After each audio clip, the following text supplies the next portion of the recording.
love your take on the different locations around there, because there's a lot of, like you said, there's a lot of undiscovered gems, or, somewhat discovered gems, but a lot of people aren't aware of them.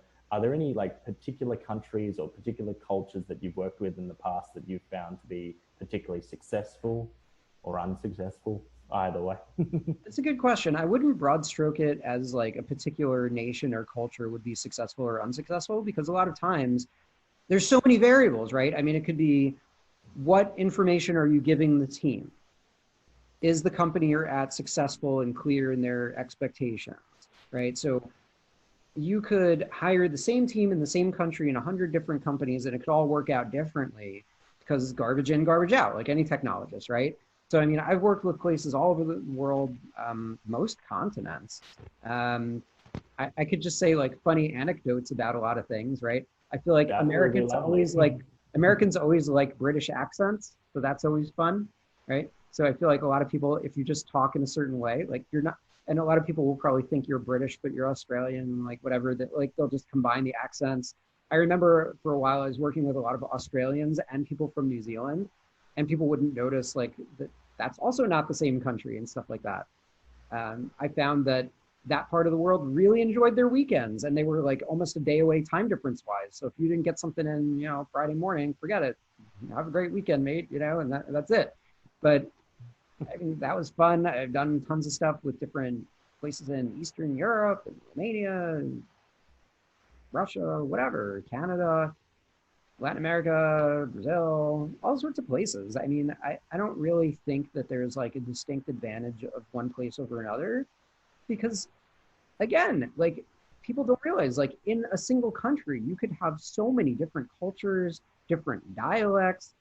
Like America is mainly English. And then like if you came from somewhere else, a lot of times maybe you have like another language or two, but a lot of Americans are just like, whatever, like I'll just speak English because the whole world's supposed to speak English.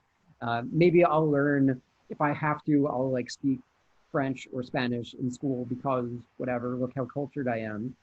But there's tons of different languages, tons of different cultures. So I don't know, like I don't really think that that's how it works. I think one of Malcolm Gladwell's books really touched on it well.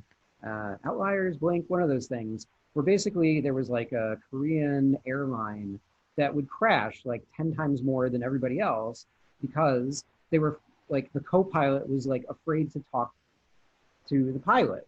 So there was this one time where they were about to crash into the mountain. The co-pilot was suggesting, hey, maybe you want to change your course, and just gets like slapped in the face and they crash into a mountain. I mean, at what point does politeness be stupid? And then the other side of it is, well, who are you to say that? You don't understand my cultural beliefs, whatever. But they literally had to get like the American crazy cowboy that is challenging authority to help them. Like a lot of times I feel like, and a lot of wars, a lot of misunderstandings, a lot of arguments, a lot of project deadlines fail because people don't bother to understand the other, right? So to not understand where people are coming from and why they might think a certain way without thinking for them is very important.